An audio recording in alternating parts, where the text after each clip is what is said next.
Good morning. It's Friday, February 14th. I want to come on and talk about the beginning stages of my stroke recovery, or the first few days after finding out I had a stroke.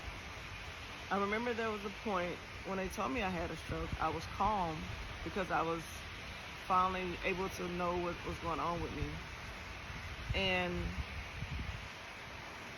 then there was a part where the pain took over and I slept a lot. And I want to give a shout out to Methodist again. I can't thank them enough for saving my life and being amazing. And I remember there was a point when I was angry because I went through so many emotions. It was almost like I lost something, but I actually did. I lost a part of me, but I didn't know that at the time. And so I remember my first beginning of PT when I was able to start getting up and PT would come in, physical therapy would come in. And one day I was on the phone with my VA therapist, mental health therapist, and PT walked in and I was like, I don't want to do it. And my therapist was like, well, we can do it. We can talk later. And I didn't want to get off the phone because I was really scared. Not that I was scared of PT, I was scared of how I felt while I was doing it. And I ended up getting up and doing PT, and of course I had the nausea, I had the weakness. Every time I got up, or even if I turned my head a certain way, I was sick. I was sick. And it made me feel bad. And so the therapist did a great job of keeping me focused and talking to me and asking me questions. And I eventually got up and I had to sit down, because I was weak, but I got up. I was able to walk from my bed to the hallway, and then they had me walk to the window. And even at that point, I didn't even understand how critical my brain injury was. And I couldn't even look out the window because they said they didn't want me to get overwhelmed. I'm like, by looking out the window? But that's just how bad things were. And they did a great job of keeping me focused.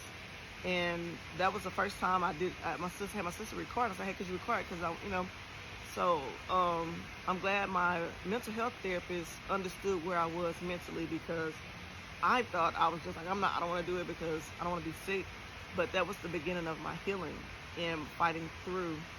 And then there was a point where when I got discharged from the hospital and was accepted into inpatient rehab, that I had to wait for a bed. So I started like later that week. So they came to get me, and I went to physical therapy, and there was a big room full of equipment, beds, and older people was there, and we had a few young people, and the games and things. And I remember they was like, oh, I like your shoes. And that made me feel so good. And I was like, thank you. And I was so excited because every time I would go to therapy, they would brag on my shoes, like how much they like my shoes. So what ended up happening once I got discharged? I would buy a new pair of shoes every week. And my excuse was, once I got better, I was going to donate those shoes to a hospital recovery, like rehab center, because I wanted people to feel what I felt. That was mine. That was my thing. What's ironic is months before my stroke, I bought 2 pair of Christian Louboutin shoes, red bottoms. And I bought the nude color and I bought the black color because I wanted for my pictures, and I was going on a cruise. And so it's been 2 years and I have yet to wear those shoes again. And I went from buying expensive shoes because I loved how they looked and they were cute, and I started buying shoes on sale because I wanted a new pair and I wanted to conserve money because I didn't work for a year. But I went from walking into a Christian Louboutin boutique, buying a pair of shoes and saying, oh, I want the other pair too, because a compliment made me feel good, and it made me look forward to going to rehab, to therapy. And so I just want to come on and say, there are so many emotions that you go through, and the people around you, they don't understand because your brain has been altered, it's been affected. And I thought I was upset because I had gotten into it with somebody before my stroke and they had threatened bodily harm. and I thought my brain was stuck in that argument. That's how much I knew about strokes. I thought my brain was stuck. But coming to find out, I was dealing with the emotions of loss, like grief. And so I went from being calm to being confused to being angry to also feeling, can't think of the word, when something didn't happen. I was like, why didn't I die? Like other people that went through the same thing didn't make it. I was so hurt by that because I was like, what did I do that was so different that I survived? Even though the doctors at one point was telling me to get my affairs in order, and they would tell me how lucky I was, I still was conflicted about being alive. But then it was like, it ended up giving me purpose, and I'm like, I don't want other people, if I can help, I want to help somebody else to understand what they're going through, because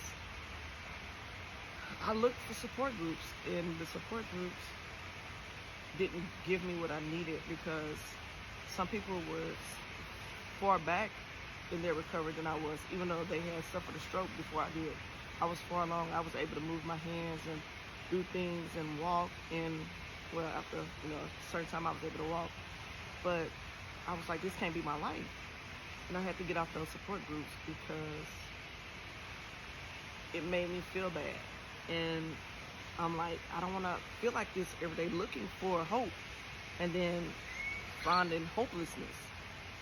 And so I had to get off those groups. But I'm thankful for TikTok, because now that I'm on TikTok, I see different people in different stages and doing different things. And like TikTok got a great community for stroke recovery. And I want to thank each of you that post your videos or your pictures and stuff.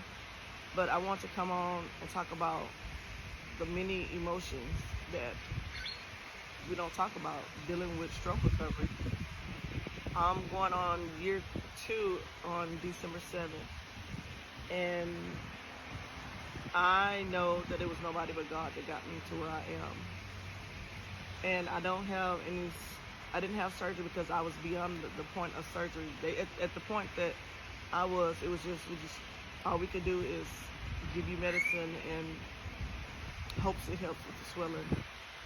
And so to go from that, not being able to walk, not being able to see, not being able to really do anything, to now being mobile, I can ambulate, learning the word, and I'm grateful for Houston Methodist, starting from the ER all the way up to inpatient rehab, and I did outpatient rehab, and I'm still going through some rehab. But like I say, know the signs of stroke, and it's not just fast, it's be fast. Balance. If your balance is affected, your eyes, it's hard to see, eyes are sensitive to light, your face drooping, arm or leg weakness, speech, your speech is affected. Even if you try to speak to somebody and you know what they're saying, or sometimes you don't know what they're saying, you can't relay it back, and terrible headaches. It's time to call for help. Let's seek help.